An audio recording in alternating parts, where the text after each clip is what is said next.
Hi guys, welcome to this week's USA Table Tennis Equipment review of the Stiga Mantra Medium and Hard from Paddle Palace. I was able to complete quite an extensive review with a great training partner from Guangzhou in China. Had a very good opportunity to put the rubber through its paces. I put the Stiga Mantra H, which has a harder sponge and a 47-degree hardness in the rubber, on my backhand, and I put the Mantra M, which has a medium sponge and a 45-degree hardness, on my forehand. And the reason I made that decision was because I tend to get more variation on my forehand, so I wanted to test how much range I could get from the medium, where medium kind of usually has more gears than a harder sponge. So my initial impressions of the rubber were they were very well driven rubbers, so I could really drive into the contact and kind of snap through the contact and achieve a lot of acceleration into the ball. I did review the Stiga Aerox series quite some time ago. After this oxygen encapsulating system, this more porous sponge structure came in, and they've incorporated that structure with a different top sheet, and the Mantra M definitely feels faster than that rubber, but you can still get a great amount of spin on the ball. So I really enjoyed using it in these like close table top spin situations. I was able to accelerate through the ball a lot and get a really high amount of speed. The Stiga Mantra H I also found was great for blocking. I was able to take a lot of speed and spin off the ball and make it was very simple for me to block. I didn't have to really do much with the ball, and I was able to change the depth. Sometimes I was able to block shallow, sometimes I was able to block deep, but it was very well controlled.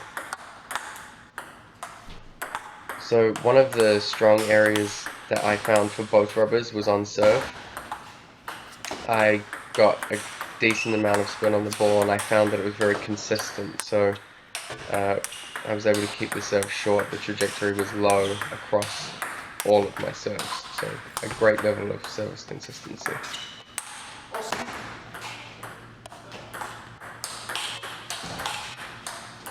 So apart from the serve, I felt the other big strength of the Mantra H and Mantra M were the ability to switch between a heavy amount of topspin and a more powerful ball. And the H is a little bit more to extremes, so it doesn't have quite as much range. The M is a little bit more versatile, which is why I put it on my forehand. But I felt they were both very well able to play either a fifth ball or a third ball game, depending on how you positioned and how you transferred your body weight. The H, definitely easier to play the third ball game. The hard rubber was definitely easier to play a third ball, and I did test it out later. But with the Mantra M, I felt in these kind of topspin countery or consistent attacking, I was able to maintain a very strong level of attack. So these rubbers are definitely well suited to attacking players and people who want to maintain a consistent offense. So the theme throughout this review, I felt, was that I was able to maintain a very aggressive approach to how I played, and I didn't lose out on any control. And you can see, even when I make serve receives, I was able to keep the ball low when I was playing short without too much adjustment, and I felt I was able to achieve a great amount of acceleration on my serve return flips with the hard rubber on my backhand. Again, by building that acceleration and being able to kind of snap through the contact. I felt the medium was best suited to mid-range, but you can play further back from the table with it. You just have to play a little bit more spin orientation higher up. one of the great strengths of the Stiga Mantra M is that when you play topspin to topspin, you can produce a really high arc, and the ball kicks up a lot as well. And that was one thing that my practice partner said, or found quite difficult, was when you drive the ball deep on the table, the ball really can kick up kind of towards your face, and it makes it very difficult to kind of deal with that ball.